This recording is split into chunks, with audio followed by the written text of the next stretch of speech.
Did I consume them, or did they consume me? I watch a lot of Booktube. A lot. And lately, I've been noticing a lot of comments on channels I'm subscribed to, accusing them of overconsumption. And this is particularly prevalent on hauls or on reorganisation videos and things like that. But owning a lot of books, that's not necessarily overconsumption, particularly if you're using those books. And if they're bringing you joy, you are using them. I want to talk about what overconsumption really means and why books aren't the villain here. So what does overconsumption actually mean? Overconsumption means consuming goods, resources or services at a rate that exceeds what is good for the person or the planet.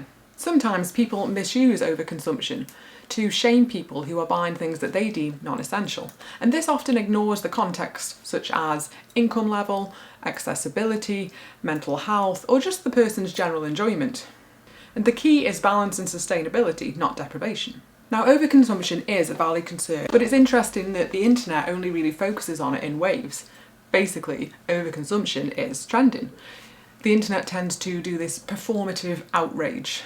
And I'm old enough that I've seen overconsumption trend multiple times. 5 years ago we had intentional living and minimalism, now we have underconsumption core. There was also a zero waste trend, which became a low waste trend when people pushed back because they realised that it was actually really hard to do zero waste.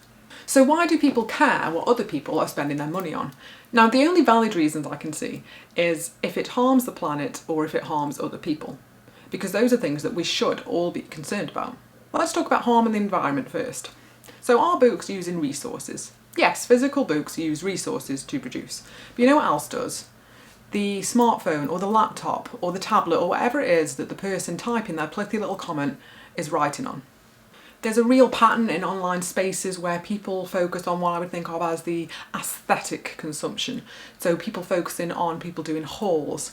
But what is overlooked are things that are normalised in society and things that are causing harm in a less visible way, such as eating meat and using a lot of tech. And two really big ones, driving and travel. Judgment is often directed at visible consumption, while invisible consumption seems to go unchecked. I also notice that these comments tend to be on female creators' channels and less so on men's channels. I'm yet to see one of these tech bro channels with comments underneath telling him that he's over-consuming tech. Another critique I see is that book publishing is becoming like fast fashion, and I see them being compared, and I see creators on Booktube getting these comments about their overconsumption in the same way that someone doing hauls from Shein does. They are not the same. Fast fashion exploits human labour, causes environmental destruction, produces a ton of excess waste, and employs the technique of planned obsolescence, i.e. clothes that are designed to fall apart. What really interests me is to see this being applied to books. Because here's the thing, books don't expire or go bad, they don't need charging, they can be shared and enjoyed by multiple owners. I have some classics on my shelves that have been around for 100 years, and they are still in great condition. Buying from charity shops and second-hand stores and small booksellers supports small businesses. And reading books will never go out of existence, hopefully. Now, I'm not saying that it's completely without issues. There are issues such as deforestation, which is of course a really valid concern.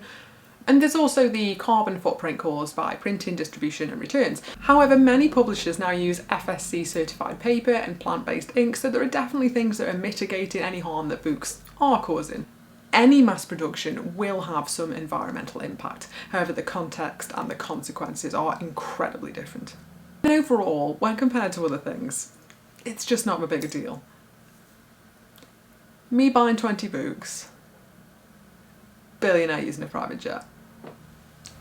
Another really common comment that I see on creators' channels on Booktube is things like, if you want to read physical books, then you should be using your library. And this assumes a lot of privilege. It assumes that you live near a library. Perhaps if you live in a city, you may live near a library, but a lot of us, like myself, I'm semi-rural, we don't have libraries on our doorstep. It also assumes that you are able-bodied and able to get to that library. I may look able-bodied, but I'm not. It ignores barriers such as anxiety, disability, neurodivergence. It assumes that you have the capacity and the social skills to be able to go there and to speak to a librarian, which you may not. And it's because the people commenting it, they probably aren't experiencing these issues themselves, so that they can't see it. So yeah, libraries are amazing, but they're not a one-size-fits-all solution. Now for me, I've been practicing what I would think of as intentional living, or you could call it minimalism, for around 11 years. And this doesn't mean living with nothing, and it's not to do with anything aesthetic. This isn't talking about white rooms and aesthetic minimalism. This is talking about the removal of the things in your life that don't add any value of it, and adding things in that bring you joy and add value to your life. Now I would say the rest of my house is very minimal, but what isn't minimal is my bookshelves. And that's because books are my hobby, they're my passion, and when I film in front of my most cluttered area of my home. Except that things that you use and love are not cluttered. I tried to be zero waste, and I tried to take it to the extreme several years ago. I would only buy those bars of shampoo, I wouldn't buy anything in plastic, so I had absolutely terrible hair for quite a while. I wouldn't buy any food in plastic at all. I stopped buying physical books and I felt guilty about the ones that I still owned. Meanwhile, billionaires are there flying around in their private jets, producing a higher carbon footprint in a week than I will make in my lifetime. In the end, I had to rein it back in because I was making myself miserable.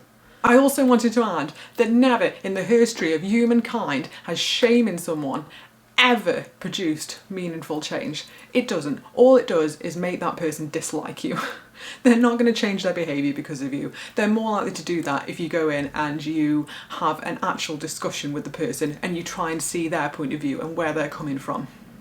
And this strange policing of whether someone owns 50 books or 500 books or 5,000 books, it's just this guilt policing. And the only thing that it might achieve is making someone be performatively minimalist, because basically what you've done now is make them put what they're doing into secret. So they're still doing it, but they're just showing it you less now. And if we're saying that we're doing this because we care about the planet and the people on it, isn't part of that being kind to other people? If you're genuinely concerned about overconsumption, then I think that's a great thing, and the goal should be about reducing harm to people on the planet. So here's a list of things that you could do that will actually help.